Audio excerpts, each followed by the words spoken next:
축하합니다. 오케이? 네가 잘한 거에 대해서.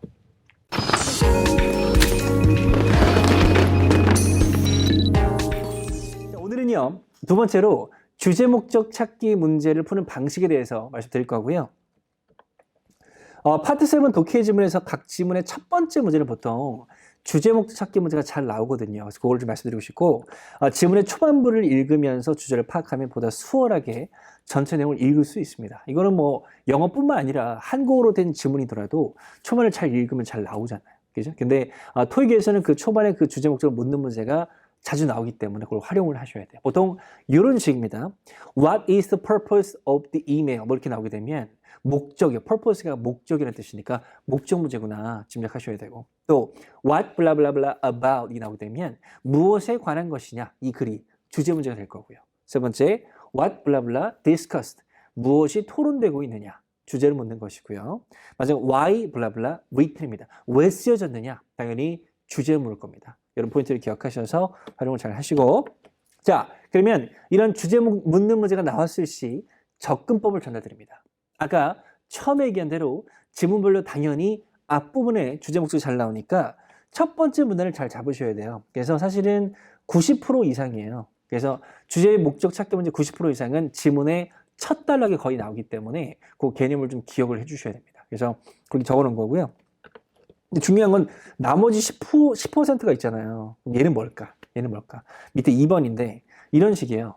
지문의 주제 목적 문제는 첫 번째 단락에서 90%가 풀리고, 만약에 아니라면 전체를 다 읽고 전체 내용으로 추론하셔야 돼요. 오케이? 그럼 생각해 보세요.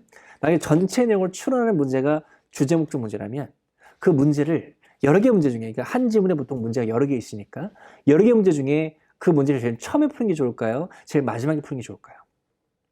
마지막이 좋습니다. 그래서 어떻게 생각하시냐면, 주제 목적 문제야. 지문으로 갔어. 근데 지문의 첫 단락을 읽었어. 근데 주제가 안 나와? 그러면 이 주제 목적 문제는 과감히 포기하시고 나머지 문제들을 먼저 푸셔야 돼요. 그리고 주제 목적 문제를 제일 마지막에 푸셔야 됩니다. 왜? 그때는 전체 맥락 묻는 거니까 마지막에 풀어야죠. 그래야지 쉽게 나올 수 있을 겁니다. 오케이? 정리할게요. 다시. 주제 목적 문제는 첫 단락에서 90%가 풀린다. 근데 만약에 안 풀리면 그 주제 문제는 과감히 포기하시고 한 지문의 여러 개 문제 중에 제일 마지막에 주제 문제를 푼다. 왜? 전체 맥락일 거니까. 그것도 짐작을 해주시는데, 어쨌거나 90%는 첫 단락이 풀리니까 첫 단락을 잘 읽어주시면 됩니다. 그 얘기 하는 거니까 잘 보시기 바랄게요. 자, 예제 한번 접근해 볼까요? 첫 번째 보시면 이메일 지문인데, 이메일 지문 사실 좀 참고할 게 많아요. 지금 질문 봤더니 What is the purpose? 목적을 묻고 있습니다. 근데 이메일의 중요한 게 뭐냐면 여기 제목 보이세요? 제목? 서브젝트 제목인데 제목은 당연히 주제 얘기할 거 아니야. 그치? 그래서 잘 나오니까 지금은 미팅이에요. 그러면 짐작이 되잖아요. 어떤 미팅에 참여하라고 요청하든지, 아니면 미팅이 벌어졌는데 뭐 잘 끝났다고 얘기를 하든지, 뭐 이런 맥락일 겁니다. 짐작하시고 첫 단락을 읽어볼게요. 자, monthly 미팅이 just ended, 이제 막 끝났고 around an hour ago, 대략 1시간 전에 끝났대요. I'd like you to know, 나 네가 알길 바래. 대절입니다. Everything went well, 모든 것이 잘 진행됐다고. 그리고 there was not a single problem, 한 개의 문제도 없었대요. with the room or refreshment입니다. 미팅룸과 다가리의 문제가 전혀 없었다 얘기를 하고 있고, I know that, 내가 알아요. That was your first time doing this. 네가 처음 한 거 알고 있는데, so did이 중요합니다. 그래서 it was difficult, it was a bit difficult. 조금 어려웠을 거야 얘기를 하고 있습니다. but did도 중요하다 그랬죠. You still managed to do a wonderful job preparing for the meeting입니다. manage to 같은 경우는 그럭저럭 해내다는 뜻이니까, 하지만 넌 여전히 잘 해냈고 아주 훌륭하게 잘 해냈다. 준비 잘했습니다. 얘기가 있고, 축하합니다. 오케이? 네가 잘한 거에 대해서. 주제 나왔죠? 스탑은 얘로 가셔야 됩니다. 오케이? 그래서 to offer some price가 답이 되는 그런 문제가 되겠습니다. 근데 이 질문이 조금 중요했던 게 뭐냐면 두 번째 단락을 또 가시게 되면 이렇게 나오거든요. 내가 다음 주 화요일에 또 미팅이 있는데 뭐 네가 또 뭐 해줄 수 있겠니? 뭐 이런 얘기예요. 근데 다행히도 지금 그 1번 보기 A, B, C, D에 그 요청하는 거에 대한 어떤 그런 말이 없기 때문에 얘는 목적으로 보시면 안 되고 위에 단락 보시고 C로 결정한 그런 문제였습니다. To offer some praise, 칭찬을 주기 위해서. 이게 답이 되겠죠. 오케이? 자, 두 번째, 그러면 문제 한번 풀어볼게요. 이번엔 메모인데 메모도 사실 비슷해요. 뭐냐면 메모는 보통 토익에서 어떻게 나오냐면 어떤 회사의 사장님이나 또는 특정 부서의 장이 모든 직원들에게 보내는 그런 뉘앙스로 잘 나온다는 거 기억하셔야 돼요. 지금도 보시면 받는 사람이 모든 직원이고요. 보내는 사람은 수잔 캐스트럴이라는 한 명이 될 겁니다. 그리고 또 중요한 거 있네요. RE 보이세요? RE. RE는 보통 어떻게 쓰이냐면 내가 이메일 같은 걸 보냈는데 내가 답장하기 눌렀어. 그러면 이제 답장하는 페이지로 넘어갈 거 아니에요. 그러면 원문의 원래 이메일의 제목은 남아있고 그 앞에 RE가 붙거든요. 자동적으로 붙어요. 그러니까 원문의 제목을 얘기하는 거기 때문에 RE도 제목이다. 중요하게 잘 보셔야 됩니다. 오케이? 자, 한번 읽어볼까요? 문제부터 볼게요. 문제는 Why did Mr. Castro write the memo입니다. 왜 썼느냐? 목적 문제입니다. 아까 얘기한 대로 첫 단락이 중요했고요. 한번 읽어볼게요. 자, you should all be aware that. 니들 모두 알아야 돼. 뭘 알아야 되냐면 티모시 버넌스라는 사람이 고유명사죠. 동업치고 will be speaking. 연설할 거거든요. 여기서. 우리 회사에서 내일 오후 얘기를 하고 있습니다. As you may already know. 니들 모두 알다시피 he is specialist. 전문가래요. 어디 전문가? 마케팅 산업에서. In fact, 사실 he is responsible for. 그건 담당한대요. 뭘 담당해?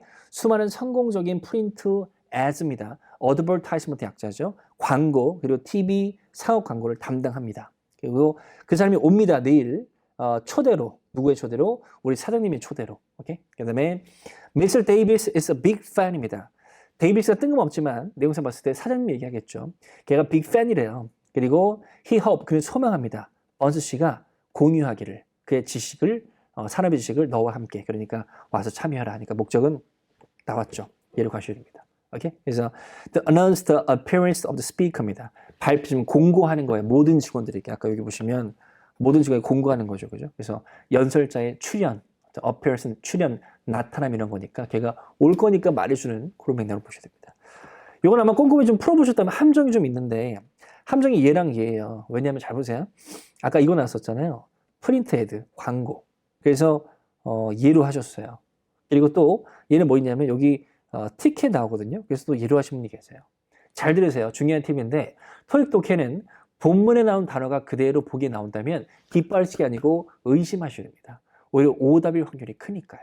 그래서 내가 독해가 안 될수록 본문에 나온 단어만 찾고 있거든. 똑같은 거. 답을 고르려고. 근데 출제자도 그걸 알고 있어요. 그러니까 지우셔야 됩니다. 지금 뭐 새로운 광고 캠페인을 언급하려고 하는 건 아니잖아요. 연설가가 온다는 소리고. 또 보시면 예약을 티켓을 예약하라고 요청하지 않습니다. 지금 보시면 there's no need 필요가 없거든요. 등록하거나 티켓을 얻을 필요가 이런 거에 낚이시면 안 됩니다. 어쨌거나 주제의 목적을 묻는 문제이기 때문에 얘를 결정하는 그런 문제가 되겠습니다. 주제 목적 문제는 아니지만 그래도 관련 문제 이렇게 풀어볼게요. 얘는 동의어 찾기 문제인데 사실 토익의 독해에서 동의어 찾기 문제도 중요하거든요. 이들은 어떻게 하는 거냐면 단어 구의 뜻이 중요하지는 않습니다. 그러면 독해에 나오진 않겠죠. 파트 5에 나오고 독해 파트니까 문맥이 중요합니다. 원은 달리다인데 지금 가보시게 되면 the talk, 연설이요. We learn from blah blah. 연설이 달리는 건 아니잖아요. 내용상 봤을 때 이 시간부터 이 시간까지 진행할 것이다.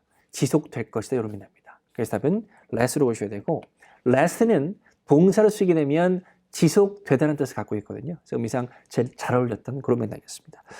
틀리신 분들은 C로 많이 하셨는데 막 떠오르거든요. 연설이라고 하면 왠지 공연과 일맥상통하고 공연이라고 하면 뭔가 막 그 퍼포먼스 떠오르고 그렇게 하는데 지금 주어가 연설이잖아요. 연설이 막 뭘 수행하는 건 아니죠. 연설이 지속은 돼도. 오케이? 그래서 의미상 D로 결정하셔야 됩니다. 오케이? 자, 어쨌거나 지금 우리는 주제 목적 문제를 고민하고 있었습니다. 그래서 정리 좀 해드리면 첫 단락이 중요하다. 주제 목적 문제는 첫 단락 잘 읽어야 되고 두 번째, 첫 단락이 안 나오면 전체 맥락으로 푸는 거기 때문에 한 지문의 여러 개 문제 중에 주제 목적 문제를 제일 마지막에 푼다. 첫 단락이 안 나오면. 오케이? 그것도 기억하시고 세 번째, 제목 같은 게 나온다면 유의해서 참고하자. 그거까지도 기억을 해두시면 되겠습니다. 오케이? 자, 여기까지 했고요. 주제 목적 찾기 문제 몇 가지 포인트 잘 잡아서 풀어가실 테니까 꼼꼼히 숙지하셔서 문제 풀 때 활용하시기를 바라겠습니다. 감사합니다.